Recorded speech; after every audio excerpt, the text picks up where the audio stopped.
We're live. Okay, now we're live. We're finally live. It took us 10 seconds to get live. What is going on, my peoples? We've got myself wearing the Stay Weird shirt, and we got Justin wearing the Manscaped shirt, so we're staying weird. Yep. We're going to go for about 30 minutes, and then we're going to bring on the football Grump of the Just Giants podcast, who his podcast is now on YouTube now, Justin, so we can bring him on here and like properly promote him. I would love that. I would love to do that. Grump's a good guy. You're a good guy. I'm a good guy. Debatable on the last two. Yeah. Anyways, what's going on to the chat? People are starting to roll in. We got 3 stars in the chat. We got Red Fire Truck says, "Do you consider it a must win?" Then Run Around says that, and then the star of tonight's show, Football Grump, says, "Who wants Little Caesars?" And we already got people giving us money. Ave Mail says, "The past week took me to some dark places, but let's resolve to be positive and joyous this weekend. Clear skin, fat butts can't lose." I hope so. I can't handle a loss this weekend. Just 0-3 in itself, I can't handle that. But 0-3 versus the worst team on our schedule and the Atlanta Falcons, I could not. I will not be able to handle that. Like I might end up like you might not hear from me again. I'll just quit. Yeah, no, that'll be tough, especially because this week this week has been so weird. Are you with me in the same spot, Bobby Skinner, where like today's Wednesday, but it should be Thursday, and this week is just dragging on, and it's dragging on because I'm in like a weird spot with this team where I feel good about the offense. I have faith in the defense that it can pick up, but at the same time, there's so much work that needs to be done because they are 0-2. But at the end of the day, they got to go out there and they got to at least get one win. So before I even talk about optimism for the season as in general, so. Yeah, it's kind of been a lot of like offense-defense arguments because of the expectations coming into the season. Yeah, but I'm in the same boat of like not overreacting too much to the result. Obviously, like you talk about, like I talk about the results and see like, hey, why is this happening? But at the end of the day, it's like I still do believe Patrick Graham's a smart. Like all those things I said about Joe Judge and Patrick Graham in the offseason, I believe those. I didn't say that just, for fun or being emotional. Like the things that I like now, there's things that I dislike, and we've talked about those too. But it's like I believe all of those. So it's like I'm not jumping ship on the staff as a whole. Like even if this defense isn't good, I don't think that means that Patrick Graham's a bad defensive coordinator. If they're ranked like 15th this year, it's hard to continue to be good in this NFL, and especially when you don't have a pass rush, and that's all you can only hide not having a pass rush for so long. So, so I still believe in those two. And then with the offense, it's like, yeah, there's been, it was a good week too, but it's like I don't know if I can trust it to continue because as much as I've been a critic of Garrett, it's like he had called some good games last year. It's not like last year he just didn't call any good games, and this was the first time. And there are still things in the past game, where it's like, what are we doing with Kadarius Tony? What is he even out here for if this is the way you're going to use him? You're not even using him as a distraction out here. So right, that's kind of where I'm at. Yep. John says Bobby Skinner for president. He's better than Biden. I would have been better than Trump as well. And we tried, but none of y'all voted for us. It's true. We did try. I think we had like we did try. Yeah, we tried our hardest. Like literally, we literally were holding town halls and everything. Let's see. I would like the G-Men to run it up on Atlanta, but I don't trust JG. And that's where my criticism of Judge is. I can see us not running it up on Atlanta because we take a 10-point lead and we start just like going into clock control, right away. And we may win that way, but it's like I want to blow teams out. Like I want to flex our muscles on some teams, I don't want to be like I don't know. I just want to flex our muscles. How about an easy victory where we're not sweating at the end or, when the game's over in the fourth quarter and then we're just throwing the ball left and right because we're behind. An easy victory would certainly be nice. And if there's a team to do it, it's against this Falcons team. I mean, there's going to be a stretch of games where there will be no easy victories coming up past this Falcons game. But let this Falcons game be a launching off point for both sides of the ball. And the only thing that worries me, we'll talk about this on our preview show, the only thing that worries me about this Falcons offense is that Matt Ryan has become such a low average depth of target quarterback where I'm worried about the yards after catch. Where, in a way, I would rather Matt Ryan be slinging it down the field because then at least I would trust that the Giants defense would not allow the explosive play, which, by the way, they still have been doing a good job of not allowing, relatively, compared to the rest of the league of not allowing the explosive play, but they've been just destroyed by yards after the catch and the death by 1,000 cuts. And I'm still worried about that happening this weekend because of how dink and dunk and low average depth of target Matt Ryan's. How much yak did they give up in week 1? 87 total. But remember, they averaged last year 51.56 yards total yards after the catch per game. So it was still 30 yards more than normal. Okay. Yeah, I mean, and this idea that's like, oh, Garrett, he's been figured out. It's like, well, their defense was significantly different in in week 1 versus week 2. You know, the week 2 game plan was very different than what it was week 1. It was kind of the opposite, honestly. Like where week 1 they were playing a lot of tight stuff, blitzing a ton, and week 2 they were the exact opposite, where they weren't blitzing at all and were playing so far off. Yeah. So, but let me ask you this question, because again, you're a film guy and I'm a stats guy, and I finally got my hands on the coverage stats that I talked about in my stats report video. They're still running cover 3 more than anything else that they're running, and that's what they did last year, and that's through the first 2 weeks, and it's a low sample size. I get it.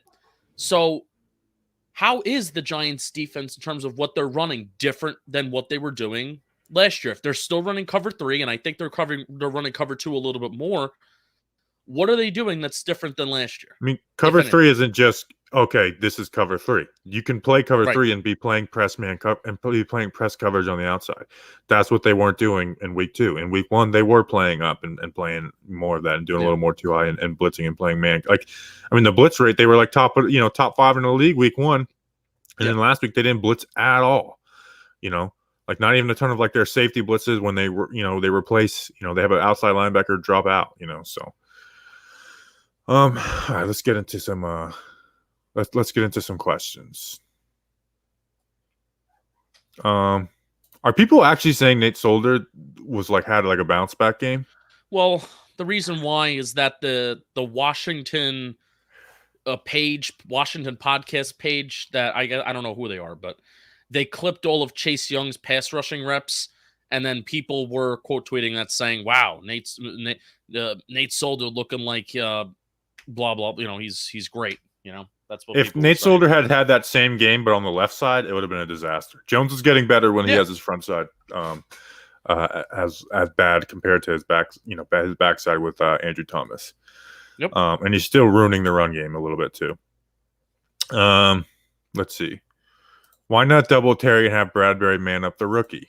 That might be something they do next time, but like Bradbury did an all right job versus Terry last year when they did do the doubling Terry thing. Remember, he had a 60, 70-yard catch last year when they did the double Terry technique. Yep. Remember he caught over Yadam and between him and Julian Love. So, can we talk about this?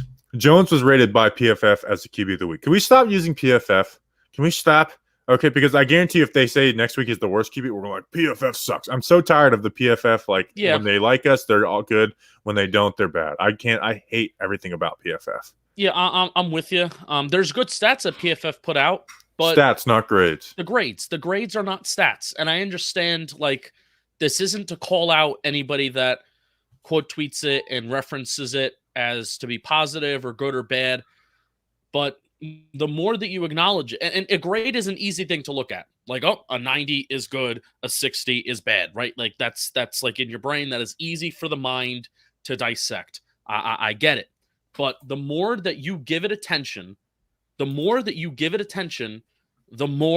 it's gonna be used. Stop giving it attention, and really. That's why I don't even tweet negatively about it anymore. No, I don't, and I watch the stat. I hate to do this, but watch the stats report video in terms of how I break things down, where it's no grades.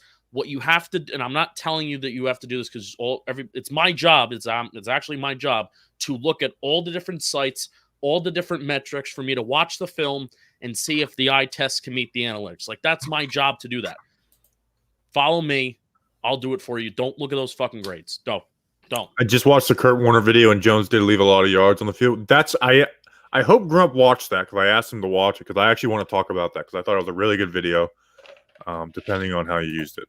Stone Negron says, bring back Old Dirty Bastard. All right, let's bring back ODB. One of my favorite old dirty bastards stories was when he went to the welfare office to pick up his welfare check in a limo, which was just so funny. Who is that?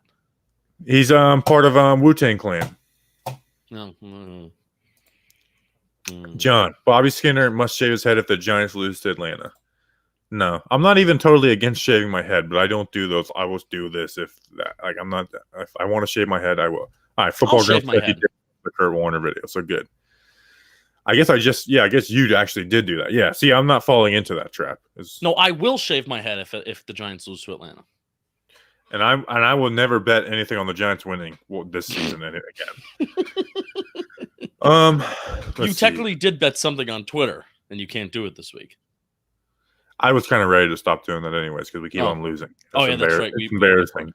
We talked about that. Let's see. We're gonna talk about the Kurt Warner video though. I like that video a lot, and I want to talk about it. If Parrott plays guard, do you think there's any way they can get Bredesen to play center? He looked way better. He looked way better than Price in the O-line breakdown. I don't think Parrott's playing guard. I think they just didn't have a guard as a backup, and they just for one practice today he was working with the tackle. So I don't think I'm not putting into any stock. I actually would be open to it. We talked about on the podcast. Although UConn's website is wrong. He's never played guard. Like the UConn website says he started at guard. He never played guard. So that kind of made me. I got pissed. I hate getting anything wrong, and I totally got that wrong on the podcast because UConn's website gets it wrong. Well, don't listen to Clapback anymore. Well, they listen. I went and looked it up. They pointed it out, and I went and looked up on the UConn website to see if they were right. And I was like, oh wow, they did, but they didn't. Oh, UConn website messed up. Okay. Yes. Yeah. Like if you look up Matt Parrott's profile on the UConn website, it says that he started 12 games at guard his junior year. Liars. Where do you rank Aziz's chances of getting defensive rookie of the year? Probably low. I don't see it happening. That's basically what I'm saying. No. Aziz let's talk about Aziz since we haven't talked about him a ton. He's made flash plays. I think he's made he has 2 sacks, 2 tackles for a loss. Like he leads the team in both of those, but he hasn't been consistent enough. Like he has those good plays, but he hasn't been consistent enough. But part of that is we shouldn't be asking him to be the top and consistent edge rusher on the team. You know what I'm saying? No, I 100% agree. I have a feeling I'm going to look up to see how many QB hits Aziz has. But I have a feeling Aziz is going to be one of those guys that winds up with 5 sacks on the year. But he'll get 10 QB. He'll get he's on pace for 17. But he's going to have 10 QB hits, and that's a no-no in my book. He has 2 QB hits. So, and they measure those QB hits. A sack is not, I don't think a sack is measured as a QB hit on Pro Football Reference. So, all right, good for him. 2 tackles for loss, 2 QB hits, and 2 sacks. But still, it's not overall, it's not consistent. So, yeah, I'm going to look up Kyle Pitts' stats real quick before I answer this question. I'm actually going to watch the Tampa Atlanta film after this. So Kyle Pitts has 5 catches for 73 yards last week. That's really good for a tight end. And then 4 catches for 31 week 1. Thomas Panicola, who is related to the baseball coach from my high school. Do you think we will be able to contain Pitts because we always struggle against tight ends? It depends if we do what we did week 1 versus Denver. No, if we just ask Peppers hey, play man up on him and good luck, we're not giving you any help, then absolutely not. But can we contain him in our zones and giving help underneath with Peppers, or there's times where they even doubled Logan Thomas on the drive routes with Tay Crowder and Jabrill Peppers, and I like when the Giants did that.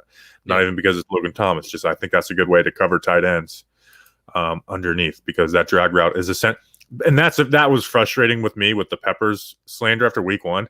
It's if you're not pressing a tight end and he's running a drag drive route, which is basically running straight down the line, it's there's really not a safety in the league that could keep up with the athlete that Noah Fant is.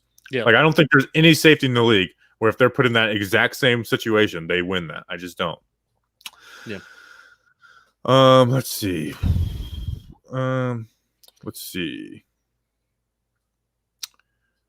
What are your early projections for Giants Pro Bowlers? None. Graham Gano. None. Yeah. Graham Gano and CJ Board. Sterling Shepard could make it. Sterling Shepard, yeah. Sterling and CJ Board for being a really good special teamer. There you go. Yeah. Let's see. Wasn't Chase Young supposed to be the next LT overrated? So we talked about this a little bit. Chase Young is overrated. He is overrated. Now I expect him to become awesome. Like you see it all. Like he has all the tools to be awesome. But right now he's not even better than the best pass rusher on his team. He's not better than Montez Sweat. He is very much like I'm picking my move before the play and I'm going. Like he was just running around the corner with Nate Solder. It was like just playing like it's like yes, please. Like if every single defensive end I wish Von Miller would have done that versus Nate Solder. Like he has all the strength and speed and power. And he wouldn't turn his speed into like a bull rush or anything. He was just either I'm going to run around the edge or I'm going to try an inside move. And if that, and that's why Thomas had success against him last year as well. It's like, okay, like Thomas, like I can go, I'll wash you around the edge at every play, like fine by me. So he is overrated right now, but I don't expect him to stay overrated. Yeah, I agree. Yeah. But I don't think he'll stay overrated, but he was crown way too early. Yeah, Nick Bosa is definitely better than Chase Young. Yeah, Nick Bosa is a top 5 pass rusher in the league. Yeah. Should Grady Jarrett scare us on Sunday? Yeah, if there's one player on their defense that does scare me, it would be Grady Jarrett. Their starting corner is probably going to be out. Terrell. Yeah, AJ Terrell. Joe Judge's coach speak. BS generic answers to the press questions are comical at this point. The honeymoon is over. Here, a couple things on this. Do people just like start fighting and get divorced after their honeymoon? It's like when people's honeymoon's over, they're like, all right, now it's time to hate each other and get divorced. Because that's when people say the honeymoon is over, that's what's like, what is your idea of marriage? It hasn't been great so far, but it's like, it's not coach speak. Like Joe Judge, like the stuff he does is real. He follows through with it. Now, there's things I disagree with him with, his especially like, the fourth down decisions, and we disagree with a lot of that stuff last year. But can we we do the same thing? If we're losing, it's like, all right, everything this guy does suck, and it's just not true. And we did it with Pat Shurmur, like, oh, his play calling sucks. It's like, no, it actually doesn't. His play calling doesn't suck. And now Pat Shurmur's getting blown by the media for the way he's playing Denver. And all Giants fans as well are being like, wow, he was a good play caller. It's like, you guys weren't saying that while you're here. You're lying. Yeah. You were not saying that while I was here. You're using hindsight. So anyways. Yeah, don't criticize Joe Judge for what he says to the media. Criticize what he does as a football coach. And that's, whether that's you're not happy with the offense, you're not happy with the defense, the way that he speaks has nothing to do with how he is as a coach. So and it's like, and people are acting like he doesn't do all the things that he says, it's like, I'm sorry. The fact that Nate Solder and Andrew Thomas had a false start. Like, I don't just be like, all right, that's Joe Judge's fault. He says discipline. That's Joe Judge's fault. Like, I'm sorry, I'm not doing that. Now there is things like that them lining up that way at the end of the half on third when Washington just ran it into the end zone. That is something I do blame on coaching. Like, you can't have that type of stuff. Yeah. But like even after the game, it's like, oh, Joe Judge is a special teams coach and talks about discipline, and Dexter Lawrence jumped off sides. It's like, well, actually, Dexter Lawrence played that as perfect as you can, and then just missed the call. Like Dexter Lawrence, as soon as he hitched, went. Like that was beautiful coaching. Good job, Dexter Lawrence. He should be being praised. But unfortunately, because the refs made a bad call, we're playing the other side of it. Tough. Pat Shurmur ran 11 personnel all game. I saw somebody say that. Everybody runs 11 personnel in the NFL. Everybody. Like over 60, 70% of the time. That's what everybody does. So. Yep. Talk is cheap. Yep. So don't worry about the talk. Gotta win. Hey, gotta win. It's anyways. All right, Baron Safety Chris, I kind of hate you. I think you're a horrible subscriber. You are what we aim to not be in our content. Like we try to not please people like you. But I'm not going to ban you from the chat because I also don't like to do that. But I just like, that's right. Go listen to WFAN if you want to, if that's your mindset. All right. Galladay hip injury. Does that worry you? Because that wasn't his injury in camp. He was limited. Where did that come from? He was limited and it was under the, like, he's going to play on Sunday, but like he is on the injury report with a hip injury. I don't know. I don't know. It's hard to say without us knowing. Yeah, I mean, it could. I have a feeling Galladay is going to be like a Plax, where he's just going to be on the injury report every week. He's going to be limited in practice, and he's getting a lot of money, and they don't want him. They want him ready for Sunday. That's what it's going to come down to. So. Yeah, and I'm not even disappointed with Galladay at this point. And no. I think that's we're going to talk about with Warner's video later with Grump in about 10, 15 minutes. Let's see.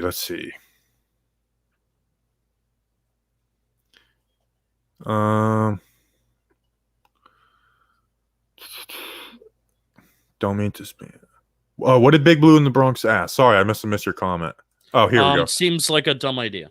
But if Saquon does not work, do we move to a Baltimore-esque offense with running back committee and DJ as a dual threat with adjustments with Shepard, Galladay? This year, no. We need to clarify something too. The Giants should strive to be a team like Baltimore, but Baltimore's still an exception. But I would say the Giants should strive to be a team like Minnesota and Tennessee. That's like the idea at which they should strive to. They are not there yet. Tennessee and Baltimore, well, even San Francisco too. Put San Francisco in that category. Minnesota, Tennessee, those teams can run the ball at will and still be efficient. And also, they can have an explosive play offense because I do think their deep passing sets up less guys in the box, and then you're able to run. We are not there. We are not there. We should strive to be like those teams. The Giants are nowhere near in their ability to run block on a consistent basis to run the ball at nearly the same rate that those teams do and still be efficient. So, also, Jones isn't the same runner. Like, Jones is a good runner, but he's nowhere near Lamar Jackson. I mean, no one in the NFL is near. No one since Mike Vick has been near the level of Lamar Jackson as a runner. Yeah. No, we need to stop. We also need to stop. The top 3 running QB of all time.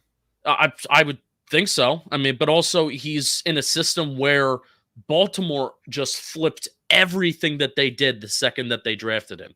They flipped everything to fit his strengths, and there is not a team in the NFL that fits their players better. I would say offensively and defensively.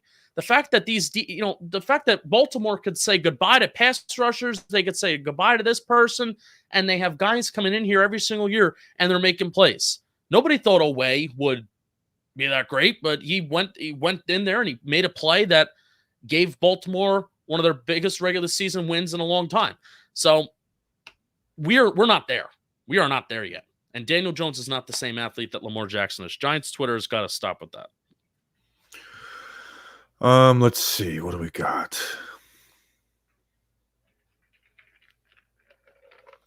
God, Paul, that is my worst nightmare, Paul. He said, I don't want to think about it, but could you see DJ ending up in Denver having success at the Giants? Well, I think Bridgewater, I think Pat Shurmur likes Bridgewater. You know, like he had him in Minnesota. Yeah. He's balling right now. I mean, Bridgewater's most success in his career was when Pat Shurmur was in Minnesota, right? Yeah. I mean, you look at a lot of QBs, and that's like Case Keenum was like really good, you know, with Pat Shurmur. Finding a trend. Yeah. Let's see. Any expectations for Kadarius Tony this week? So they gave him 19 snaps last week, which I'm fine with that number. We could talk about that. What I wasn't fine with is the way they used him. We talked about it on the show. He had 19 reps. I think 10 or 11 were run plays. He ran 5 curl routes where he wasn't even in the progression. Ran 2 clear out go routes. That's cool. He's not a part of the progression on that, but he's a good distraction on that. You know, like those clear out routes. And then they put him on a dig, and then the drag, which I did a breakdown of. The drag was beautiful because it opened up Sterling Shepard. Use him that way. Use him like he's not a timing receiver. You know, and honestly, you know, Kenny Galladay, having words with Jason Garrett. That's actually my hope. Not that I want Kenny Galladay doing that regularly, but like forcing to get Kenny Galladay and Kadarius Tony involved could be what changes the offense around, because those guys aren't timing wide receivers. You know, they are progression wide receivers. And when we did that, you know, they weren't even going to, you know, to Galladay, but it was like, okay, it's like high to low. And it's like we kind of have the perfect personnel for that. We got the high guy with Kenny Galladay. If he's got the one-on-one and good and, you know, gets off the line well, bam, there you go. Kenny Galladay, let him make a play. If they bring the safety over the top, now we look down, and we got Sterling Shepard, who's great over the middle, and Kadarius Tony, shallow, who you give him just a ball and he's going to make something happen. So it's like we kind of have the perfect personnel for that. And you got Slayton on the other side who can he's kind of like decent at everything. Even though people are kind of down on Slayton right now because of the drops, but I look more so at the route running and big plays than I do the drops. So I'm not totally out on Slayton. So basically, like, we have the personnel to do what we want. Hopefully, they did change it a little bit. I will give Jason Garrett credit. It was the second most. It was tied for the most downfield concepts that he's ever ran with the New York Giants. Daniel Jones' is intended air yards per attempt through 2 weeks. I think it's the second highest in the National Football League right now. Yeah. It's good, So I will give Garrett. There's still a lot of things I dislike, but I will give Garrett credit that within what he does, there was, they had that. Now there was times where they ran stick, and you saw Jones. There's the only thing I actually disagreed with Kurt Warner on that route on that video was like he's like, throw it to the stick here. It's like Kurt Warner. I bet if you watch the Giants every week, you probably wouldn't be saying that. That's the only thing I disagreed with. So you see good things out of Jones, and Jones is getting better, and he's got better players around, and he's manipulating the pocket a little better. So but I don't know scheming. How I got off on that, but you started off the point by saying scheming certain plays to get the ball in Kenny Galladay's hands and Tony's hands. There's no easy yards on this offense, and that's where we had a conversation, and we clipped it on our social media pages where.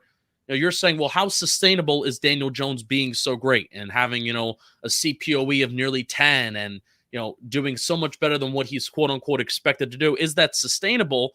Daniel Jones being great, that is that sustainable? He's eventually going to throw an interception. And the fact that there was still week 2 against Washington, 1.9 yards after the catch per completion.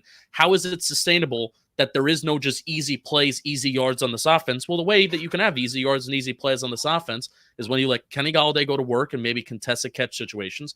And then if you try and attempt to give the ball to Kadarius Tony in space. I mean, that's easy yards and easy plays that can happen that we're just not taking advantage of yet. And that's why I am confident for the future of this offense, because they've been good and solid moving the ball wise. And then they even scored 29 points on Thursday. They've been good despite not doing that. And Saquon Barkley not being involved at all. Yeah, Saquon has not been involved at all.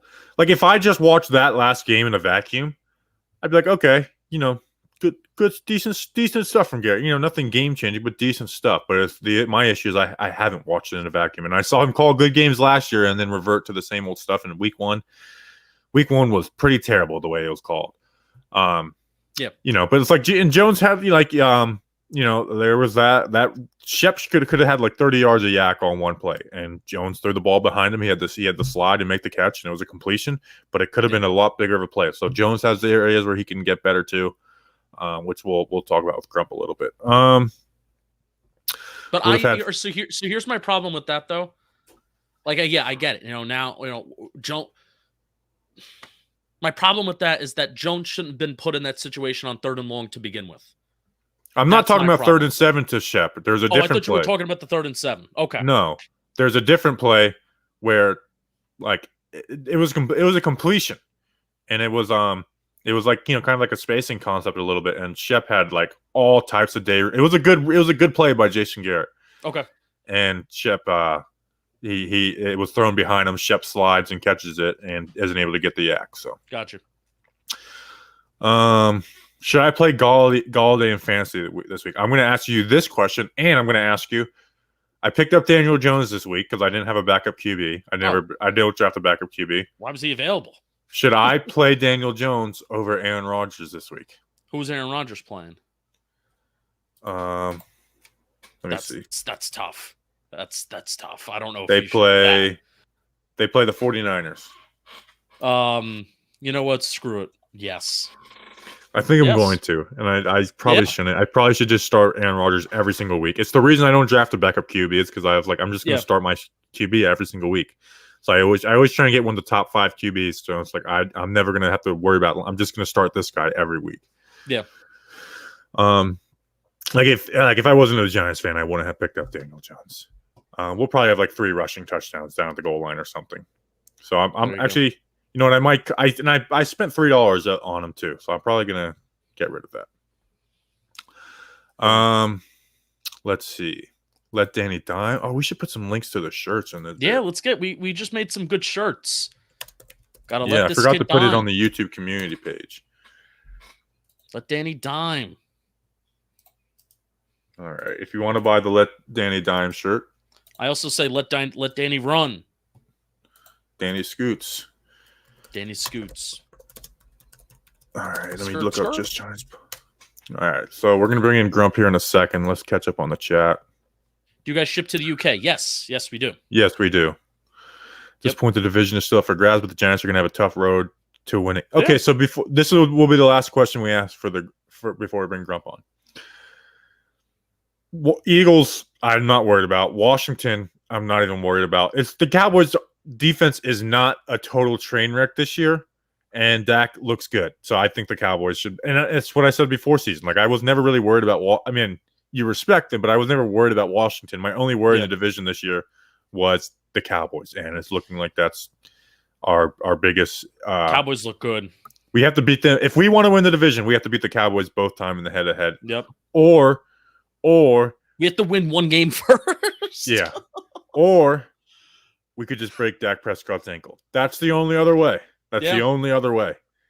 We play them week 5 again. I hate when people, like, first of all, I hate when people get mad. Like, there are still people that remember when Kyler Murray was limping around last year when we played them. There's still people remember that I say, I hope Kyler Murray comes out of this game. Like, you're such an asshole, they told me. Yeah, but you said to hurt him, and that is like you can't say that. You know, like I'm all for saying stuff. You know me. I try to have as little filter as possible. But when I saw you tweet that, I was like, "Geez, dude! Like you can't be rooting for injury." I was in a bad spot. It's okay to admit that when someone gets hurt on another team, that you're like, "Oh, this is kind of good for us," but also like I'm not rooting for it. You know, like when I felt really bad for Dak when he went down last year. Like I felt truly bad for him, but also part of me is like, this game's a lot more winnable. Yeah, well, it wasn't. Matthew Anthony, yeah, he can. Andy Dalton turned into a gunslinger. Jones can work on plays like the Slayton drop where he has time to throw a floater instead of a laser. Thoughts? Awesome stat fit, by the way, in O-line report. Appreciate that. We're gonna bring on Grump. What's going on, Cracker Jack? What's up? How's it going, guys? Not much. So let me pull up your YouTube so I can plug it. But you guys, this is the football Grump, the Grump, host of the Just Giants podcast with Cranky Fan and the Grump and the Cranky Fan.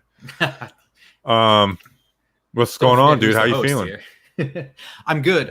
I'm surprised you're making ankle breaking jokes still, since Billy Price took out Nick Gates' ankle.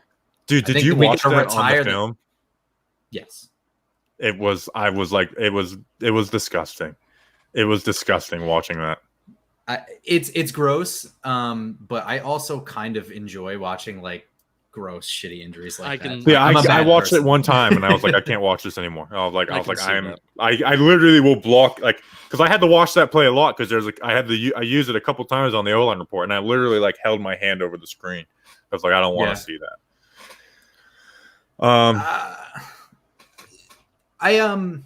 What were you? Did you ask me a question? I'm sorry. No, I just asked you how you were doing. You were about to answer a question. What question were you about to answer? Yeah, it was about. No, I'm asking Grump to answer. It was about the Slayton thing. Yeah. It was this. Okay. So like that Slayton play. What are your thoughts on it from Jones's point of view? Are you like firmly in like Slayton just has to make that catch, which he does, or you're like, yeah, Jones, take a little bit off that one? Well, there's a couple things about it. My first thing about the Kurt Warner video in general, my favorite part is the all-22 film. That's awesome. Good for him. Lucky that he's got that. Were you able to use that Google Drive link? Yes. Okay. Thank you immensely. Fastest. I won't say it. Never mind. But did you notice that on Kurt Warner's thing, he has like the play description in the top left corner and everything? He's got like the whole play layout, the result of the play. Oh yeah, they have their own website. Big Media has their own website. I've heard about it. I mean, they even before they screwed up NFL Game Pass, they like PFF and like Baldy and all them would get it on Sunday nights, which I would pay extra for that. You know, it's like why not? But it's they're media elite scumbags. I could bitch about this all day because I think I remember the old Game Pass setup, I think if you were in the middle of a play in any version of the game, right? If you were in the condensed version, the broadcast version, all 22, you could switch the type of version mid-play and it would go to that point in the game in the version you were going to. That was the old version already. So they've just made it worse. It's really frustrating. The Slayton drop. Somebody put it really well on Twitter, and I feel like an asshole because I don't remember who it was, but you can distinguish between a good throw, a pretty good throw, a great throw, and when those things are needed. And that situation, a great throw was not needed. A good enough throw is perfectly fine because he's so wide open. I mean, the corner at a certain point just gives up. He's not even going to run after him. He's so far behind. Yeah. Slayton's got to lay out and catch that. But also, I'm a little annoyed that Warner doesn't point out that on that particular play, when he's launching it, he's also getting clocked in the face. And also, you don't know that corner is not going to be hanging with like when he's throwing that ball. So I see both sides. I'll talk about it where I kind of agree with that take of not having to be perfect more. Is on that play, like if you know, like the Vikings throw Daniel Jones rookie year to Slayton. That was that exact same throw. Slayton makes the catch, but it was needed to be perfect. But it's like that he didn't, you know, like Jones at the time didn't know that corner wasn't going to hang with him. So I that one I'm not going to nitpick a ton because of that. But if he knew that he was going to be wide open like that, then I will. The times where I will is now that Kenny Galladay is here. Kenny Galladay doesn't need those perfect throws. You know, like that one on the right sideline where we're all like, oh, he got his left hand grab. Put that a little behind him. And you saw Jones do it a little bit with Golden Tate towards the end of last year, too, where it was like he wasn't perfectly leading Tate. He was letting Tate adjust. Even more so with Galladay. Let Galladay make those plays and adjust to those type of things because that's where he makes his money. You know, you don't need to put a perfect ball on the money. And I think that is just something that those guys have to kind of get used to, you know, chemistry-wise. That is some play. Like, Galladay should have still made that play, but I think that's where they'll kind of, like, get used to each other a little more going forward.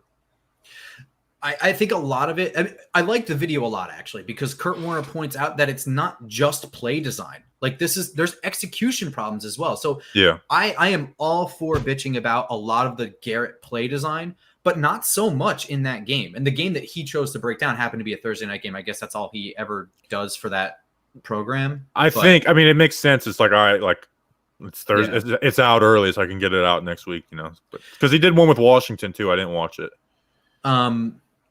Yeah, there are things besides Jason Garrett that are screwing up. And I pointed some out. I started on the YouTube channel, shameless plug here, but I started a new segment called the Defining Drive, where I all 22 a drive that I think was like the result of the game stems from this moment in the game and what needed to be done and what actually happened, etc. Or I just put your link in the chat comment so people subscribe to that channel and watch that video. That's super nice of you. But there are things that are more than just Jason Garrett, and some of it is Daniel Jones. Which drive did you break down? I only did the Denver game so far. Okay. And I did it's like a 15 play drive in the fourth quarter that stalled on the in the red zone in the fourth quarter with the goal line shot to Kenny Galladay that was incomplete. Got it. Because it ate so much clock, they weren't getting chunk yards. Their biggest chunk plays were on one throw to Galladay, which, again, this is weird, and this is what I'm talking about, where it's more than just Garrett. On the play where Galladay had, I think it's like a 17-yard gain, both him and Shepard are running like the same dig route. They're in the same exact spot, and that throw to Galladay is behind as hell because he can't lead him because Shepard's guy is where he should be throwing. So either that play design is absolutely pathetic or somebody ran the wrong route. I mean, you know, sometimes there's things beyond just the design. And I think it's really cool that Kurt Warner did that because it is just details between a 70-yard slant to the end zone and an incomplete pass or, you know, a 5-yard pass to Sterling Shepard where he falls down, which, by the way, they blew that play dead. He was not touched while he was down on the ground. Yeah, and that was one where, like, you know, when I watched it, I was like, okay, that's on Jones. So, you know, and I think – where social media sucks, and it's why I honestly try to not criticize too much on social media. Like I try to say for the podcast and videos like this is because you can really explain your points. Just my disdain for Garrett is so much that I can't not do it on social media a ton.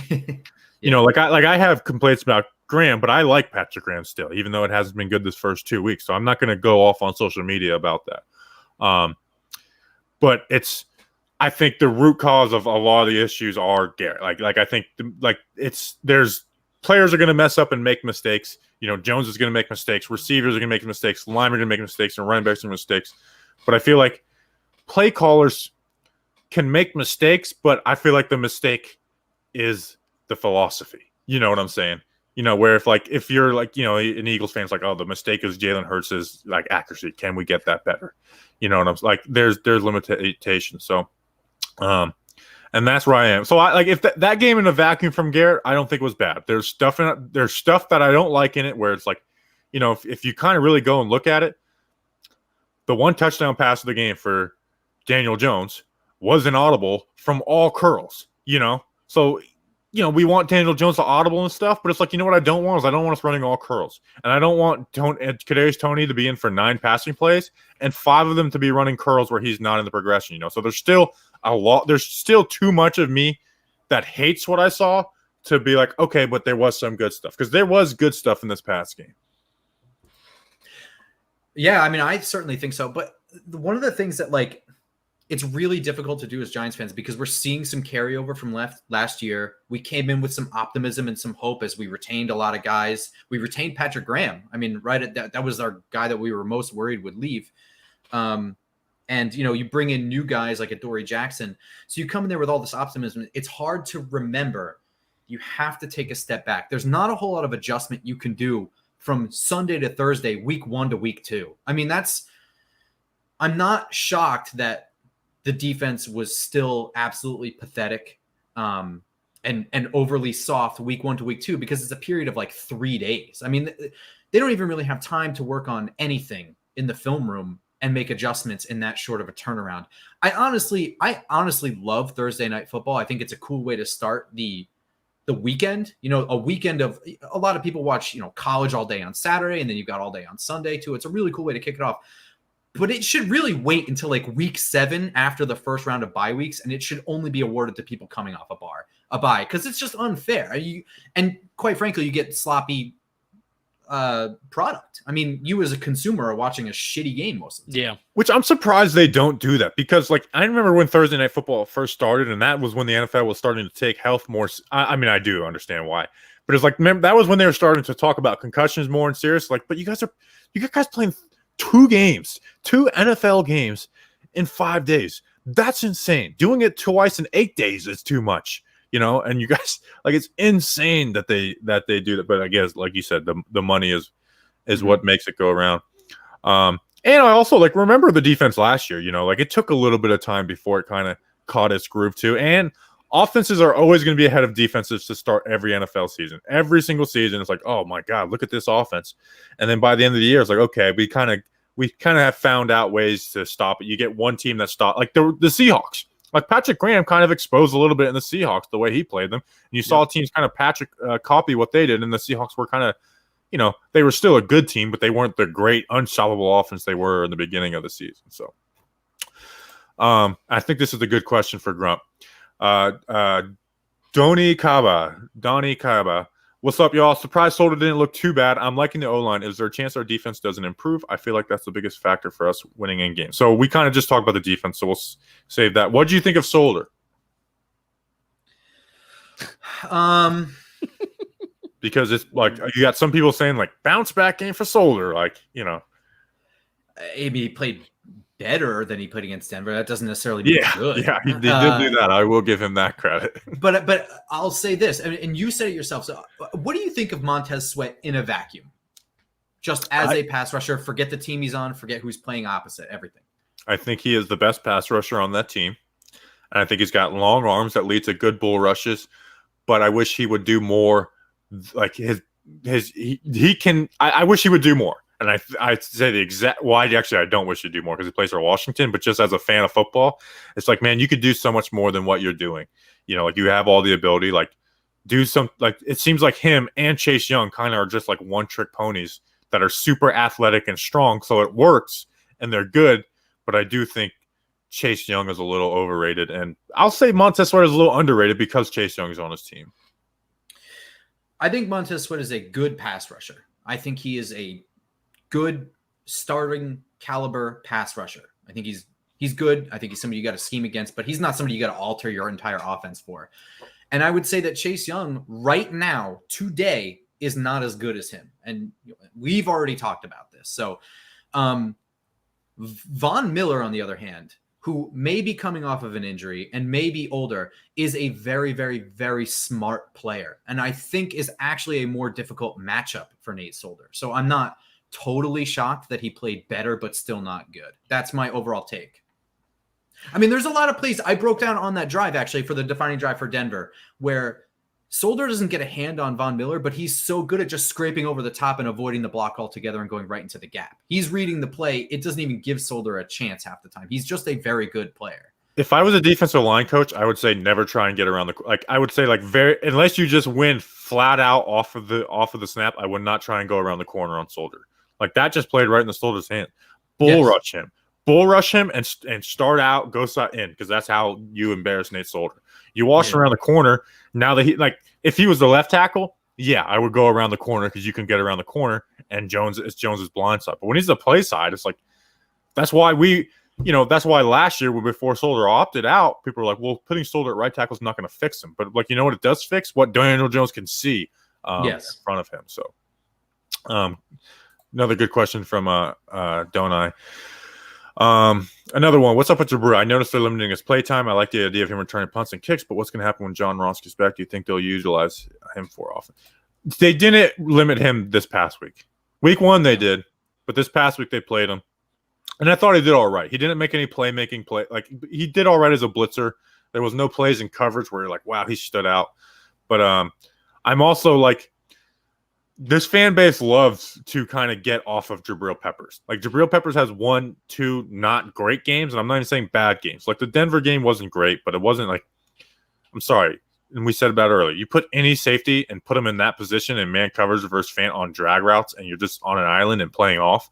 I don't ever expect him to win that, So Jabrill is like the least of my worries on defense. Yeah, I'd agree. I mean, he missed the tackle last week, but I agree. I don't think he played bad. I think we didn't play very aggressively on defense that entire game. And that's what disappointed me is I don't think very much of Sam Cosmi or Charles Leno, and I certainly don't think much of Taylor Heineke. And we didn't really play aggressively against that. And I think that's where Jabrill would have really shined. I mean, and they did call some like blitz plays or whatever, but it was very intermittent, and they just kind of put him a lot in coverage. I think it's interesting. This is a good part of the question here about returning punts and kicks. We have a lot of very speedy people here, including for a long time Dante Pettis, who's like a punt return legend in the Pac-12, not even on the depth chart for punt returns. Yeah, it's like we use our guys who aren't like that to return. Like Peppers is all like in college awesome, but in the NFL he's just not. He's not that guy. Can you remember one Peppers punt in the NFL where like, wow, electrifying? Or CJ? I'll hit you something else. And this isn't Giant fans, I don't think. I think this is national NFL writers love to stick it to Joe Judge as like, oh, the special teams for Joe Judge, that's his specialty. They did really poorly this week. I want someone to find me one really good special teams play we've ever had with Joe Judge. We don't have a kick return for touchdown. We don't have a punt return for touchdown. We barely have any big play punt returns in general. Our best special teams plays are really long field goals by Graham Gano. And the trick play in Dallas, which was called back. Yeah, and Dexter Lawrence getting a great jump this past week and then getting called offsides for it, even though he wasn't offsides. They had a fit. They returned a kick to the 50 last versus Denver. It was just the game was over, so no one was watching the TV or the field on a kick return. Yeah. The Dexter Lawrence thing. Okay, I agree. He wasn't offsides. It's a perfect jump, but also didn't actually impact the play. His jump. So no, but it's like people were going hard at Dex and Joe Judge for that play, and at the end it's like, all right, well, it doesn't like I'm not mad at Dex for the ref screwing up, but like you said, like, it didn't affect the kick or anything. When I saw people saying like, oh, Dex can't block a kick, it's like he's blocked kicks for the New York Giants, so that's where I'm like, why is he even trying to do that? He's never blocked a kick. It's like, yes, he actually has for the Giants. We don't beat Tampa Bay his rookie year if he doesn't block or kick for the Giants. I think my bigger point is that this idea that just because Joe Judge had to be a special teams coordinator doesn't mean that he overly loves special teams or that that's his specialty. I think I disagree. I think he does love special. No, I mean, he look at all the special teamers Grump. on our team. Grump, when we were in New England, I mean, Mhm. he was just hounding Quinn and McGahee, and it was like he was most energized and involved when special teams was on the field. And I'm not saying that as like a biased Giants fan who's trying to be an asshole. Like it was genuinely an observation where he was most involved and active, and also he has offensive coordinators and defensive coordinators. So I can't, I'm not going to hold it against him, but he was most active when special teams was out there. I want to agree with Raekwon that Deron Payne and Jonathan Allen are the best 2 D linemen on Washington. Those two are what made that D line great. Yeah. I think they were the biggest problem. Oh yeah, I mean they were abusing Price and they got Bredesen. Even Gates when he was in didn't look good, Which by the way, I went back and watched some clips from that Miami game where Gates played guard. It's like I kind of forgot that might have been his best game as a pro. Was that right guard in that game? Like he was just laying dude out. He had a CFL defense out there for Miami in 2019. That's true. Let's see. What do we got? Any favorite? What's your food lineup for during an NFL game, Grump? If I'm at home, I'll order pizza because I could eat pizza literally 3 times a day, and I don't even give a shit. But the stadium, I do. Pizza makes you fall asleep. That's because you eat pizza in Florida. That's true, but it's like I don't eat a lot during the game. Like it's probably the day I eat the least was game day because like I got to be on for like 18 hours that day. I feel that at the stadium. I've been trying out some of the new stuff. Like every year, it seems like there's a new vendor. There's like a spicy chicken sandwich place there now. That's pretty awesome. I had that, and I had loaded tater tots. Yeah, that was pretty cool.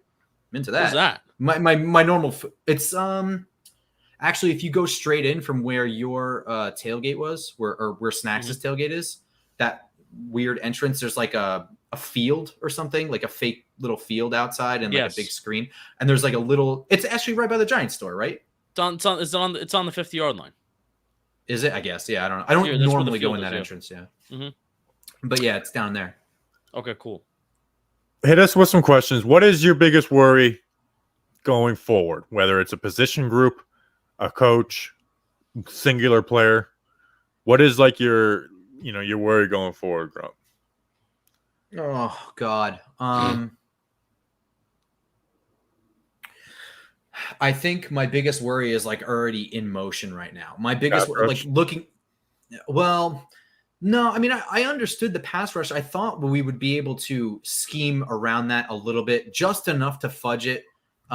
For Lorenzo Carter to get back into a groove coming off an injury, and for Azeez Ojulari to start making some adjustment to the NFL speed. I thought we would be able to fudge it a little bit up into there, especially with the man coverage that we purchased, basically. I thought there'd be more corner blitzes and things like that. And not to say that there isn't. There is some. But my biggest worry was going to the season not getting off to a fast start, because now we're 0-2. We've got the Falcons coming up. Okay, fine. But I think somebody else already mentioned it. The gauntlet coming up is Saints, Cowboys, Rams, Panthers, Chiefs, Raiders. I mean, Raiders and then Bucks. I mean, this is a laundry list of teams that are, frankly, even on paper, a little bit better than us, some of them. Yeah. And so when you get yourself into that record hole, I mean, who knows what is going on for the future of this team anymore? I don't know if Joe Judge is still here, and I don't know that that's fair. I don't know that Patrick Graham and Jason Garrett are still here, and I don't know that that's because some of this is down to and people are like, oh, they were so confident about the O-line going into this year. It's like, yeah, well, I mean, when 2 starters go down, it's going to be worse. I mean, right now we have really good depth level players starting, and that's what you don't want. For a long stretch of time, they'll be starting to. Yeah. I mean, before the trades, there wasn't, but like Price and Bredesen, it's like that's good depth. The issue, like you said, is now that our depth is our starters. Yes. So it's like they can maybe be confident. I don't think it's crazy to think that Skura might overtake Price if he plays like I'm not out on Price because it was like you said, a short week. He is new to the team, and it was against Deron Payne and Jonathan Allen. Like it was a very bad game. But if he repeats that this week, I'll be out on Bryce. Yeah, like you said, man, like the 0-2 is a disaster right now because, like you said, because of this, like these were 2 winnable games with Denver and Washington, and maybe you don't win both, but 1-1 is so much better than 0-2. Because why? Because we're probably going to win week 3, and 1-2 and 2-1 are worlds different. And I was joking about it earlier, but it's like really like the only hope I think for this team to make the playoffs is if Dallas implodes, and I just don't think they're going to. Like I think we'll probably end up right at or above Washington in the standings. The Eagles will fade away. They're just not a good team. But I do see us being a 7-8 win team right now if looking at it going forward, because I mean we have a like you said, a gauntlet of a schedule going forward. And then even if we're better than some of the teams in the later end of the schedule, I mean being a team that's if we're 2-6 or 3-5, like man, that's demoralizing for a team. Like that was my hope for the Cowboys is they would start off slow like this 0-2 and that defense would become undisciplined again because they're up they're upset. But if they start out 2-1, 3-1, that defense is going to buy in a lot more than it would if they start out 1-3. Which is what I think happened last year. I think they started off really bad and they just were like it looked like their defense. I've never seen a defense that didn't care as much as Dallas's team last year. And that's not watching it on TV. That was watching on all 22 film. It's like I don't think any of these dudes even care. Like it does not look like they're trying. They're not even playing their gaps like it just was some of the dumbest defense I've ever seen in my life. And that was my worry. Like they'll get Dak back and Dan Quinn will coach them to just at least play in their correct gaps. Yeah. We got 2 draft picks though, so that's good. Justin, what was your biggest fear? Mine? Justin. What's my biggest fear was the offense not scoring points and the offense getting off to a slow start. But right, it's not the pass rush. I mean, Taylor Heineke got rid of the ball in 2.44 seconds, which was like top 5 quickest in the National Football League, and you can't expect any pass rush to get back there in less than 2.5 seconds on a consistent basis. Week 1, they deserved the criticism. Right now, it looks like if you look at least, I know there's intricacies in the film that Graham is maybe doing some things different, but overall, the Giants are running cover 3 and cover 2 at the same rate that they were running it last year, and they're getting killed with yards after the catch, and they're getting killed by the death of 1,000 cuts. That's actually the approach that the Giants offense wants to take. The way that the Giants defense is getting beat is exactly how Jason Garrett wants to ideally run his offense, where he's getting time of possession per drive. I think the Giants are 30th in the National Football League in time of possession per drive, and they're 32nd in the National Football League in yards per drive. It's ironic that I think the Giants defense / special teams, their starting field position on the defensive side of the ball is like top 5 in the National Football League, and they're still getting killed by it. So really that's my biggest fear right now, is that they're just getting killed with yards after the catch. And the same ways that they were good last year is they were able to hound the ball, limit the yards after the catch while limiting the explosive play. It's that they're seemingly doing the same thing this year, but it's not being fixed. So unless you overhaul this defense and maybe go more man coverage, so you limit the yards after the catch, but I don't know if that's feasible right now and how quick of a turnaround that you can have. So I think a quick fix to that is you play Bradbury up. Doesn't mean press man, but playing him. I mean, I never see they played him way too far off, and I know that's kind of like a simple take when it's like they're playing soft zone, but like you watched it, Grump. Like I never had like that on that last drive of the game, the way they approached that 3rd and 10 and that 4th down, I was like, are you serious right now? It's like you gave them this. Like they were playing on that touchdown. They were playing 15 yards off of the line. So like I'm all for like playing zone and stuff. Also, they're you could say they're playing cover 3, but they're starting up with their safeties high and they're bringing one down. So that's a difference in last year. So I'm not panicked about the defense, but I am realizing that the pass rush sucks for this defense. Like it's not going to be good. My biggest worry is the pass rush, more so than the offense, because my expectations for the offense weren't that high, and I think Jones is better, and Galladay I will make a difference at some point where he hasn't been the biggest difference maker. But even Galladay, like I'm not disappointed with Galladay so far. If anything, he's helping other guys on this team. Like I don't think it's a coincidence that Shepard's playing a lot better. I think Slayton he's getting a lot less high safety look, which has led to him being basically the only guy to get those big plays this year. So I'm not panicked about the offense. I still hate Jason Garrett, but I'm not panicked about the offense. I think it could be average. What do you think about the next time Daniel Jones throws an interception? Because I'm kind of like, I don't really let social media bother me, but I know it's going to be treated like he's thrown 5 interceptions like in the last 2 weeks. He hasn't thrown one yet this year.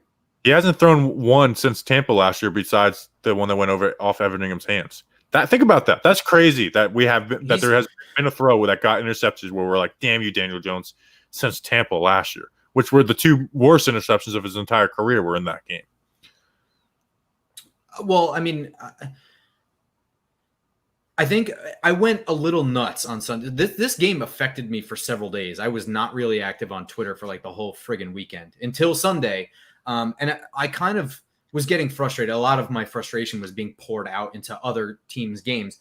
But one of the things that's frustrating is the fact that you're even asking me this question. What do you mean his next interception? The dude doesn't turn the ball over that much anymore. This narrative, the narrative that he hasn't improved it, and then we take stats that include his first year, is not giving you an accurate readout of improvement. That's an aggregate total. That doesn't show improvement. You need to break it down over stretches of time. Zach Wilson threw an insane amount of interceptions in a short amount of time, and he gets a pass, and he should get a pass. It's his second game in the NFL, and not for nothing, the Jets suck. But it's this unfair treatment of rookies, and then the perpetuation of that same narrative that leads to this, where there's a pressure cooker on Daniel Jones, but I don't know why. He's already done the work. He's put in the work. He's not turning the ball over anymore. Where he needs to put in the work, and part of this is probably the fact that our scheme runs so many curl routes, hitch routes, short, little quick routes, that when they did these long developing plays that Kurt Warner was breaking down, the details being off, is because they don't practice them enough, because they don't run them enough. Yeah, I agree. That's where he needs to improve, and it comes with practice. That's my opinion. Yeah. I mean, you look at it, and like it would be like judging Josh Allen off of his total completion percentage for his career. But it's like, okay, but like it got significantly better even in his second year to it from his rookie year. So it's like you look at the last. So he missed 2 games last year. So 16 games, 10 interceptions I think he had, and a few of those were off. Like, so it's like the interceptions I'm not worried about with Jones. Like, he's gonna have more. It's just put up the points. We got to put the points. So, if he but that's also part of my worry with the offense is like we didn't have any turnovers this last week, and we scored that was the best offensive game for the entire Jason Garrett era, and they scored 29 points. You're like, well, there was a drop. It's like teams have drops every week, and sometimes big ones. Like the Broncos drop a touchdown versus us. The Chiefs drop touchdowns all the time. I don't want to put us at the Chiefs standard, but acting like that's kind of our issue. Like one drop shouldn't ruin the entire game. So yeah. And I think what my worry with the offense is that when the offense plays really well, they score 29, 27 points. Versus the Eagles last year, they played a damn near flawless game, scored 27 points. We didn't talk about the Warner video much, but it's like the Jones played really well in this game, and they scored 29 points. You know what I'm saying? So it's like that's my issue with the offense. It's not that it's impossible for this offense to score some points in some games. It's just I don't expect it to happen consistently. And it goes back to the philosophy thing. It goes back to the philosophy thing too, where they had an opportunity to score over 30, and in the 3 most crucial plays, like Grump, if you were to do a video on YouTube this past week of the crucial drive of the game, I think it would have been the 3 plays after the Bradbury interception.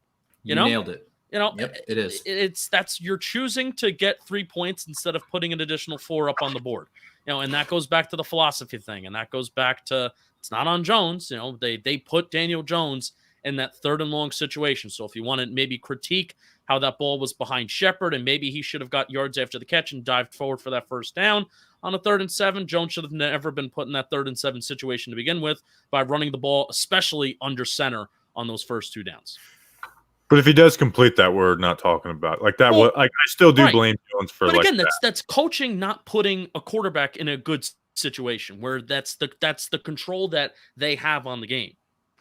Yeah, I do think people ignored that linebacker dropping back too, which is like you gotta. Anyways, here's my point of positivity for the offense though, and here's my point of like last year Freddie Kitchens comes in and calls the most aggressive game plan of the year. And I have the numbers to back that up.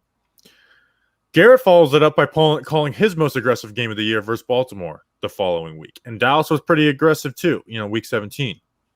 I was happy with Garrett after both those games. Not in love. I don't think he was doing anything crazy and special. But I was like, I'll take this over what we've been doing. And, and people talk about Jones processing. Go back, all 22 people after that Baltimore game. It's like, man, I know they didn't score points and they didn't execute, but it's like Jones was kind of figuring out this Baltimore defense a little bit.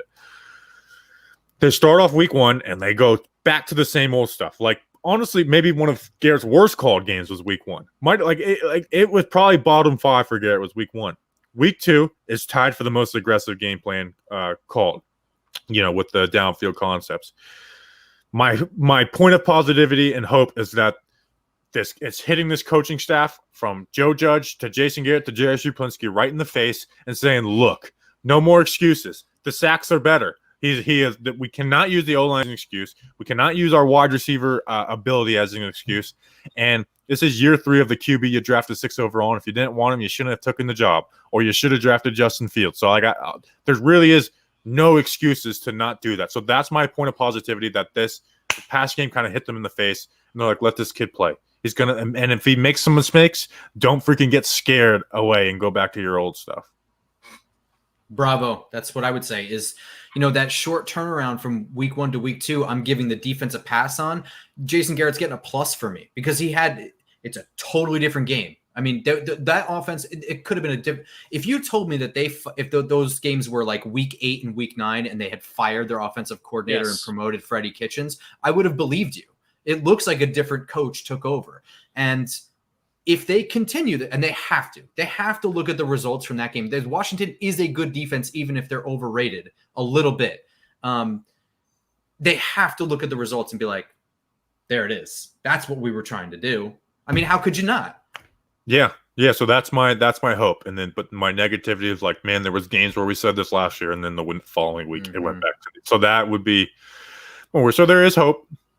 Now here's the issue with that though, is that at 0-2, it might not matter because like the offense could be all right and the defense could get back on track and we could still lose a lot of these games ahead of us because they're just better teams, and that's why losing to both Washington and Denver hurts so much. So if we lose this week, it's a new low for this organization, right? I feel like it's 2017 low almost. It's almost like 2017, except if it would have happened in 2016, because then you go out and you spend all that money in free agency and you don't even have a successful season in between. It's just you spend all that money, you shove all your chips to the middle of the table, and you lose it right away. That's what it's going to be. That's what it would be. It's not going to be like. It's not going to be. We're going to win. All right. We're going to win. My points of optimism on the offense, and this is what I've been said in Stat Sports on the podcast. It's that these things have been happening. Even week 1, they moved the ball well, but Denver held the ball for 40 minutes. Like almost 40 minutes they held the ball for. They moved the ball well in week 1. If you look at the team EPA, I like to look at that stuff. EPA, it's not a PFF grade. It's how based off of how you move the ball and how well you do and how you perform. What are you expected to do in terms of expected points added? That's what EPA is. And even week 1, they moved the ball well, Giants offense did. And this is without utilizing Saquon Barkley in the receiving game, not even just including him as a runner. Saquon Barkley has been non-existent. Kenny Golladay, in terms of the big play, has been non-existent. Kadarius Tony has been non-existent. 3 of the biggest parts of what this offense is supposed to be have been non-existent. And the fact that the offense has been able to do that and to be somewhat well and to score points, especially 29 points against Washington week 2, the fact that they've been able to do that impresses me. And those 3 guys haven't even been involved yet. And they will be involved. Hopefully sooner rather than later. Are you worried about Tony? Better not lose to Atlanta, man. No, we can't. And I don't think they will. Like I wouldn't be shocked, but I don't think they're going to lose. Where are you at with Tony? Are you worried? I mean, I know you have Gator connections. Are you worried about him? Because besides just the social media posts, whatever, that people I'm fine with him being frustrated, but it does kind of suck that those frustrations are leaking through 2 beat reporters who are reporting on those frustrations. Kadarius Tony was always going to be a boomer bust prospect, and it's something that the cranky fan, for those like my co-host on the Just Giants podcast, is Gator alum. He goes to, I mean, this weekend we're both going to the Falcons game. His flight back from Gainesville, or I don't know if they're playing, I think they're playing Gainesville, is landing at 1:00. So he's meeting me at halftime. He's missing the first half of the game because he goes to every single game. He flies to Florida or Alabama or wherever. So I have seen Kadarius Tony probably more in person than anybody that's in this chat, everything. He was always going to be boomer bust, but as a football player forward, he was steadily improving his whole time at UF. Always improving a little bit. The thing was always going to be, and this is going to be my honest criticism for somebody who's watched him throughout college. It was, does he care enough about football? And I'm not trying to stir the off the field bullshit posts that you see during draft season, but those were my legitimate concerns. Like before the college season even ended last year, was like, what do you think of him as a prospect? I don't know. Does he care? I mean, he's really into his music, I don't know. So if he were to come here and have a good preseason and a good off season and get off to a good start, I think his heart and his mind are fully into it. But his first NFL experience is this shitty off season where, I mean, some of it was unfair. Some articles written about a legally purchased gun, and, some of it was unfair. And then there's also, I guess, the COVID thing sort of he had. Yeah. He's not practicing at all. Now he's not getting playing time. I don't blame him for being frustrated. If he can get himself into a groove, I think he's fine. That's it. Just get him into a groove. He, quite frankly, I don't think he should be playing yet. For the amount of practice time he's had, he's virtually useless. I don't think he knows very much of the playbook right now or has run enough of the playbook to really get significant playing time. Now, the playing time they're giving him, are they using him effectively? Absolutely not. That's my issue. 19 reps. I am 100. If you told me Kadarius Tony plays 19 reps, I'm like, cool. And I knock my microphone over. 19 reps, awesome. My issue is that they basically didn't even use him as a successful distraction. Right. Like they didn't even use him. Like they ran him on curls and then on run plays. And when they did use him, it led to a 19-yard catch. The breakdown I did with Shepard. And then there was a dig route where it could have been a good play. So that's that's where I would be frustrated if I was him. Like run that play, replace stick and run that like backside sail where they rode Galladay deep, Shepard crosser, Tony. Like you don't need to know the playbook to run a drag, but stop trying to give him timing routes. Like that's always was going to be his issue early on, was like getting timing in and out of routes and like being good at what Shepard is good at right now. But it's just like, how about we just get him in space? Like, I'm so sick of players where it's like, man, if he was in this offense, he'd look great. It's like, well, why can't we do that then? It's like, no one's stopping us from running that type of stuff. Like, if I hear one more player, it's like, oh, he'd be good in the Chiefs offense, I get so frustrated. It's like, well, why don't we do what they do? It's like we can get that player, and what also we could do is run what they, things like they do. Like, you don't need a great O-line to be running crossing routes and drag routes. If anything, you need a better O-line to be running curls. I'm just going to play devil's advocate because I do agree with you. I'm sorry, Justin. This is a really, really quick point. It's just that I think one of the reasons maybe why he's not getting more playing time or doing more things is that they're not really ahead or super behind in any of these games. Yeah. They're in close games, and they might be afraid that if there's an audible, does he know what's going on? Especially this last game where Jones really at least appeared had more control over the offense. He's already directing 2 offensive linemen that have been here for 2 friggin' weeks. Jones was doing like almost all of the O-line calls, at least for that first drive where Bredesen had to come in for Gates. To play devil's advocate, that could be it. It's like, can we trust him to know hot routes and to be available for audibles? That's it. Yeah. I also don't think Jones is audibling everything. Like the Slayton touchdown was an audible, but like he just audibled Slayton. Like he didn't audible everyone else's, routes, So all right, let me ban this please video out of the chat. Ban that person, please. I agree with Grump, but I also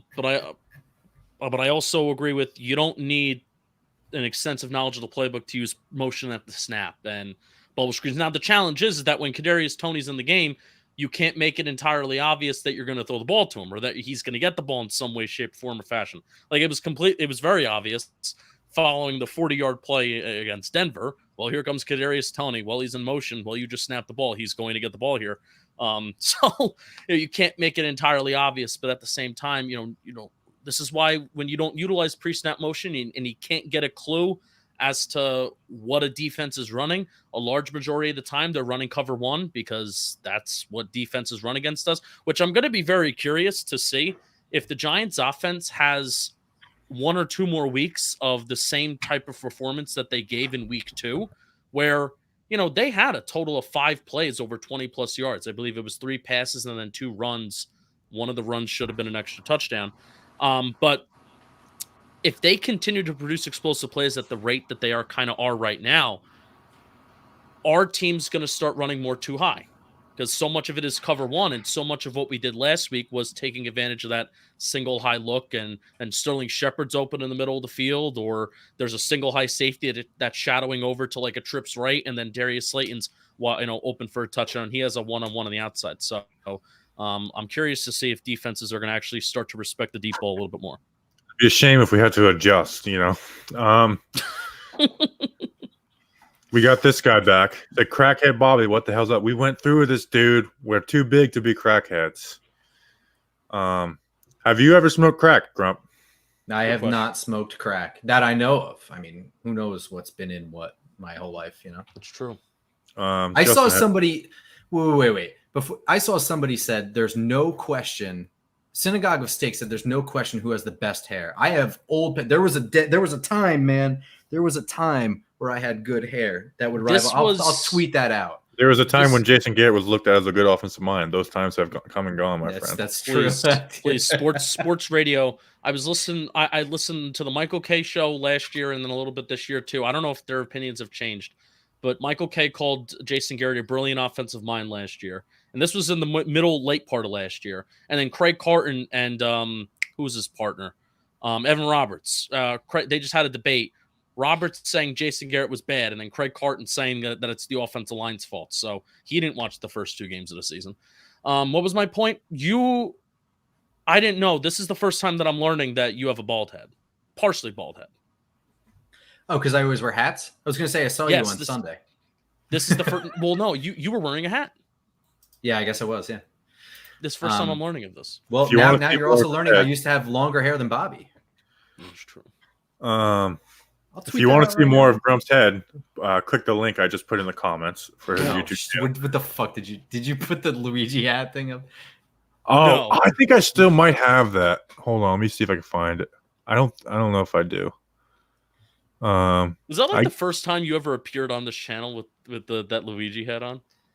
I think it was the second time, maybe, and it was like October 30th or something, and I had grown the mustache for Halloween. The costume, and I was like, whatever, man, I'll just wear the hat too, I guess. The new Halloween movie is the thing that has me most excited in my life. Like, that is the thing that I'm looking forward to most of my life. Not this football. That made me depressed.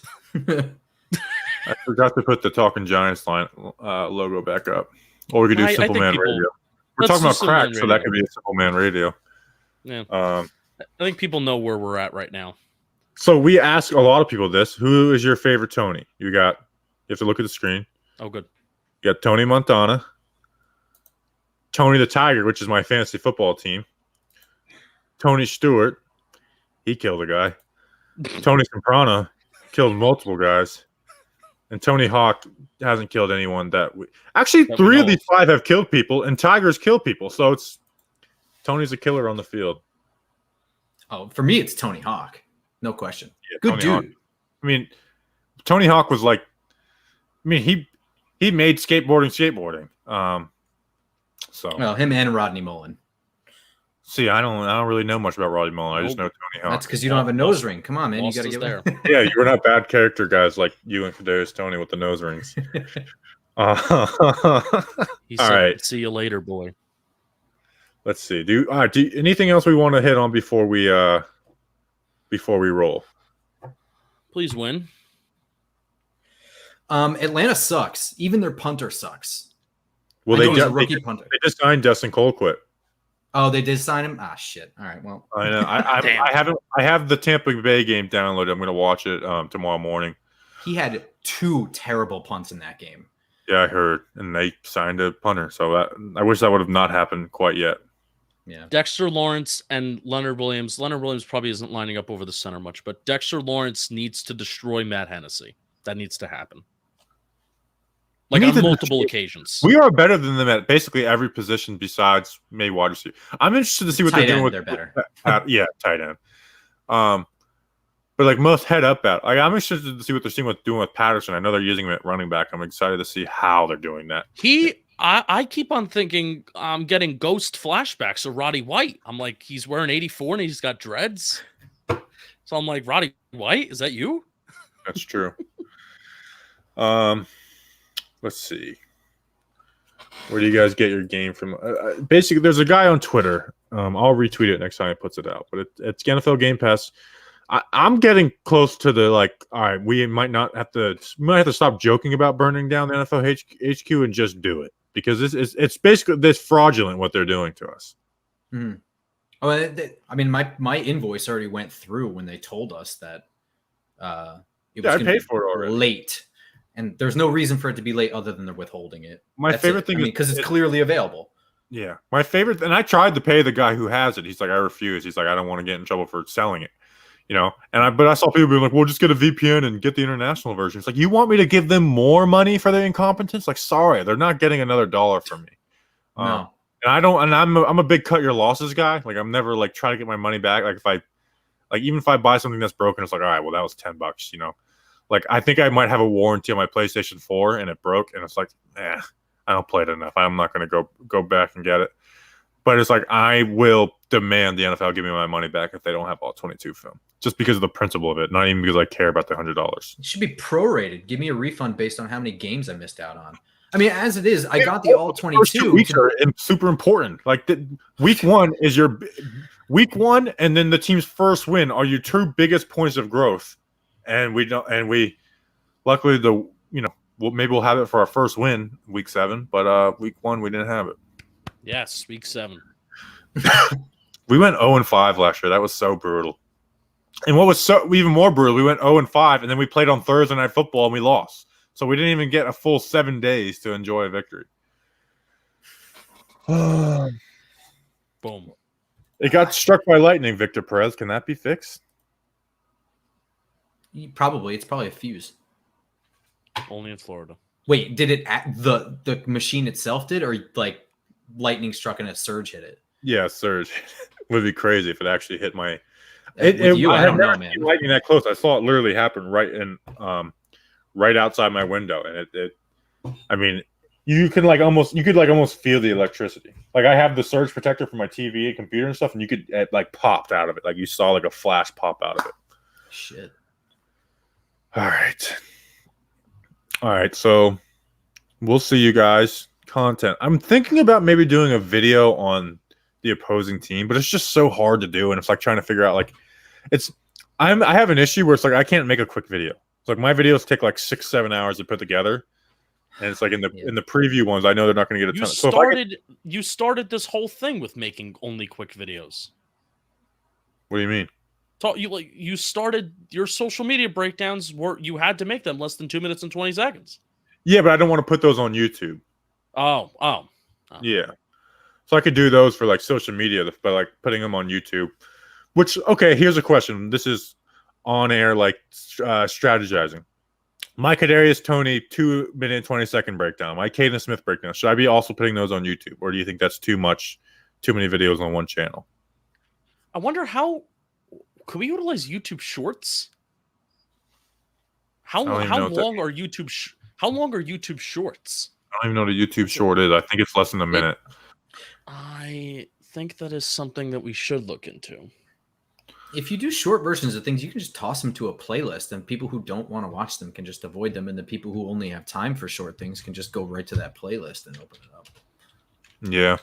But I like putting together like the 30-minute film. I love when that happens. 60 seconds. YouTube Shorts are 60 seconds. Yeah, I can't do them in 60 seconds anymore, even if I tried. If I did, it would be I would be making a point to make it under 60 seconds, and I just wouldn't want to do that. Yeah, it'd be sloppy. So maybe, but I also like having stuff that's separate from YouTube. So it's like it gives people a reason to follow me on Twitter. Like I like putting out, it's like this is just on Twitter. It's like yeah. So maybe I'll just keep doing what I'm doing. All right. So you guys got to see the behind the scenes stuff. You don't get to see that on the podcast. You know, you don't get to see my camera fall, which happens often. Subscribe to the Just Giants channel. There's I would super love that. Yeah. They got their podcast. They do individual breakdowns. Yeah. So do that. We'll be back. Grump posted his hair. You have to go look on Twitter. And the picture that he replied to the live stream on Twitter, you have to go find that picture and put that picture up before we go. Did it blow your mind, Justin? Oh, my God. You look like you're in Leonard Skinner. Yeah. That was college, man. I did. That was. Oh, okay. So look on the Talking Giants Twitter. I'm just going to go to his replies of the stream. Oh, my gosh. Oh, wow. A light bulb in your mouth. Yeah, it was for like a... You're trying to tell us you weren't smoking crack? Right? I think I'm holding it with a spoon too, aren't I? The light bulb? Boy. Or is it just in my mouth? Grump, oh, boy. I want to ask you this. Do you remember a video I made?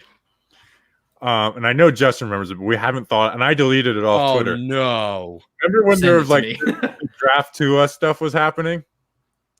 The what? Remember when Daniel Jones got hurt, PFF put out like a video saying the Giants should draft Tua in the 2020 draft. Very, very, yeah. I made a video, and it would get me in trouble today, but it was so fun. So what I did is I titled it like the Giants should move on from Daniel Jones and draft Tua. And I'm like, I'm doing it, and I take a cord, and I'm like explaining why. And I'm like doing that, and I'm wrapping this cord around my arm. I pull up a spoon and then just start cooking the bottom with the spoon. I'm like, this is why the Giants should draft Tua. And it was probably one of my most viewed like social media videos at the time.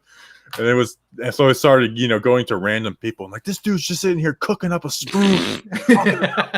This is crazy. Can you put that picture up, please? I don't think that would get you. Unless it would get you in trouble with John Boy or like your sponsors or something. Yeah, and people like, and I also did feel bad. Like there were some friends who were like, hey, like I had people, and I've had friends who have died from it too. But it's like I understand. Like I still think you can joke about stuff that's bad, but some people were like, it's. So here's what this was the 90s.